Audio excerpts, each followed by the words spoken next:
सोहनपुर गांव में रामलाल नाम का एक लकड़हारा रहता था। वो अपनी जीविका चलाने के लिए गांव के पास के जंगल से रोज लकड़ियां चुनता और उन्हें बेचकर कुछ पैसे कमा लेता था। इसी तरह उसका गुजारा चल रहा था।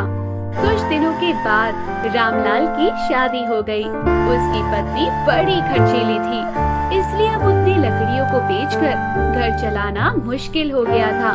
ऊपर से रामलाल की पत्नी कभी नए कपड़े खरीदने के लिए तो कभी किसी दूसरी चीजों के लिए रामलाल से बार बार पैसे मांगती थी। अगर पैसे ना मिले तो वह रूठ जाती थी। रामलाल अपनी पत्नी से बहुत प्यार करता था, इसलिए उसकी नाराजगी वो बर्दाश्त नहीं कर पाता था।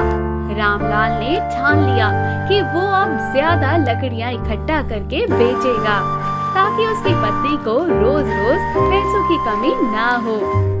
पत्नी की इच्छा पूरी करने के लिए आज रामलाल घने जंगल तक चला गया और बहुत सारी लकड़ियां चुनकर बाजार में बेच दी। ज्यादा लकड़ियों के ज्यादा पैसे मिले तो वह खुश होकर रामलाल ने सारे पैसे अपनी पत्नी को दे दिए। ये पैसे रखो और जरूरत हो तो बेझिझक बता देना। अब रोज रामलाल ऐसा ही करने लगा। देखते ही देखते उसके मन में लालच इतना बढ़ गया कि उसने धीरे धीरे पेड़ भी काटना शुरू कर दिया। पेड़ काटने से और ज्यादा लकड़ियां हो जाती थी और उसे अधिक दाम भी मिलने लगे।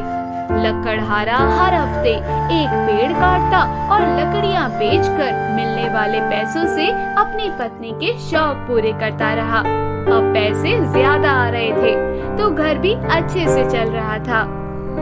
धीरे धीरे रामलाल ने पैसों को जुए में लगाना शुरू कर दिया। जुआ खेलने की लत ऐसी लगी कि रामलाल एक मोटी रकम हार गया। अब इस रकम को चुकाने के लिए रामलाल ने एक दो मोटे मोटे पेड़ काटने का फैसला किया।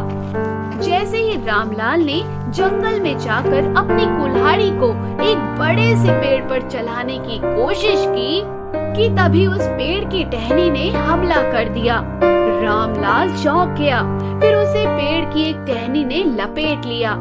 रामलाल कुछ समझ नहीं पाया कि ये सब हो क्या रहा है। तभी पेड़ से आवाज आई, ए मूर्ख, तू अपने लालच के चक्कर में मुझे काट रहा है। तू सारे पैसे ही जुए में लगा देता है और फिर पैसे कमाने के लिए पेड़ काटने आ जाता है।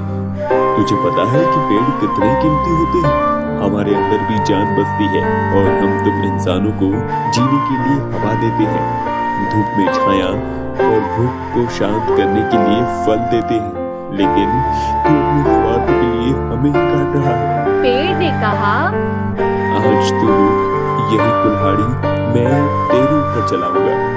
पेड़ की टहनी कुल्हाड़ी से रामलाल पर वार करने ही वाली थी कि वह गिड़गिड़ाने लगा। उसने माफी मांगते हुए कहा, मुझसे गलती हो गई, मुझे सुधरने का एक मौका तो दो। अगर आप मुझे मार दोगे तो मेरी पत्नी का क्या होगा? वो अकेली पड़ जाएगी। आज से मैं किसी भी पेड़ को नहीं काटूंगा। मैं अपनी पत्नी की कसम खाता हूँ। यह सब सुनकर पेड़ को रामलाल के ऊपर दया आ गई। उसने रामलाल को छोड़ दिया। छूटते ही रामलाल भागकर अपने घर गया और पैसों के लालच में न आने का संकल्प लिया। तो दोस्तों, कहानी यही खत्म हुई। कहानी की सीख हमें क्या सिखाती है? कहानी की सीख हमें यही सिखाती है कि लालच में आकर पर्यावरण के साथ खिलवाड़ नहीं करना चाहिए। हमें ऑक्सीजन पेड़ से ही मिलते हैं।